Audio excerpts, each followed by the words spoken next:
নমস্কাৰ বন্ধু বান্ধৱীসকল সকলোকে স্বাগতম জনাইছোঁ মই ৰশ্মি ৰঞ্জন দত্তই মোৰ ইউটিউব চেনেললৈ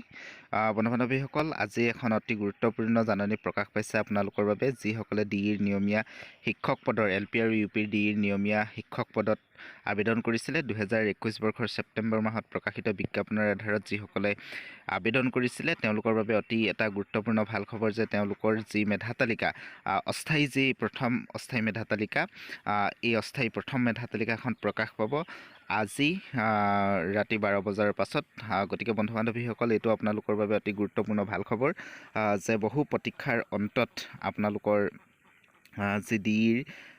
মেধা তালিকাখন অস্থায়ী মেধা তালিকা LP নিম্ন প্ৰাথমিক আৰু উচ্চ প্ৰাথমিক বিদ্যালয়ৰ যিখন মেধা তালিকা এই মেধা তালিকাখন আজি প্ৰকাশ পাব অপেক্ষাৰ অন্ত পৰিব বন্ধু বান্ধৱীসকল আজিৰ ভিডিঅ'ৰ জৰিয়তে আপোনালোকক এই তথ্য জনাব বিচাৰিলোঁ আৰু প্ৰথম যি মেধা তালিকাখন প্ৰকাশ পাব এই প্ৰথম মেধা তালিকাখনত যিটো আপোনালোকে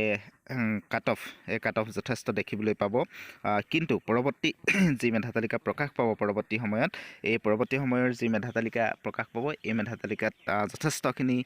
নম্বৰ নিম্নগামী হ'ব কাট অফ নিম্নগামী হ'ব গতিকে আপোনালোকৰ প্ৰথম মেধা তালিকাত যদি আপোনালোকৰ নাম নাহে আপোনালোকে চিন্তা কৰিবলগীয়া বিশেষ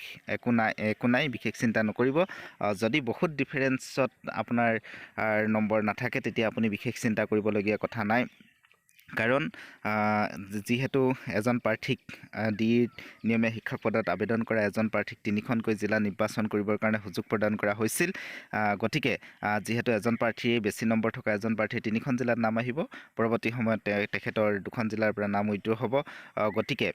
আপোনালোকে পৰৱৰ্তী সময়ৰ মেধা তালিকাসমূহত নাম নিশ্চিতভাৱে আহিব যিসকলৰ নাম নাহিব গতিকে তেওঁলোকে চিন্তা কৰিবলগীয়া কাৰণ নাই আৰু আপোনালোকে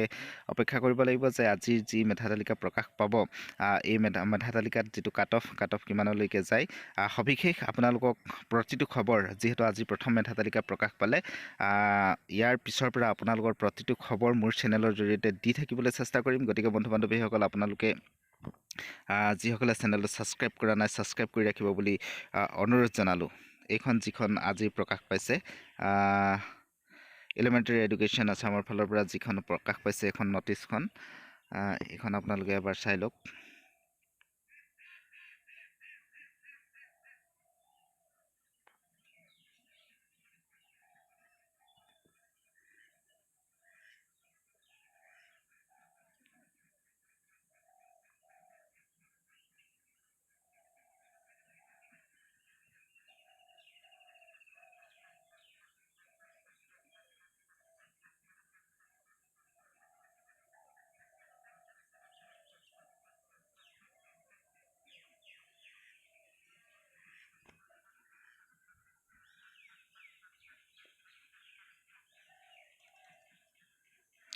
আৰু এটা আপোনালোকৰ বাবে গুৰুত্বপূৰ্ণ পইণ্ট ইয়াত 4 নম্বৰ পইণ্টত উল্লেখ কৰা হৈছে আপোনালোকৰ যিটো প্ৰভিজনেল মেৰিট লিষ্টত নাম অহাৰ পিছত আপোনালোকৰ ফিজিকেল ভেৰিফিকেশ্যন হ'ব 23/3/2022 পৰা 30/3/2022 ডিটেইল যিটো শ্বেডুল আছে শ্বেডুল আৰু ভেনু টাইম এই গোটেইখিনি নটিফাই কৰিব DEEৰ যি অফিচিয়েল ৱেবছাইট আছে অফিচিয়েল ৱেবছাইটত https://de.assam.gov.in on 21/3/2022 অৰ্থাৎ 21 তাৰিখে আপোনালোকৰ গোটেই ডিটেইলছ শ্বেডুলটো প্ৰকাশ পাব গতিকে চিন্তা কৰিবলগীয়া দৰকাৰ নাই পৰৱৰ্তী ভিডিঅ'ৰ জৰিয়তে আপোনালোকক সবিশেষ তথ্য জনাবলৈ চেষ্টা কৰিম আজি এই গুৰুত্বপূৰ্ণ তথ্যটো জনালোঁ বন্ধু বান্ধৱীসকল আজিৰ ভিডিঅ'টো ইমানতে সামৰণি মাৰিছোঁ ধন্যবাদ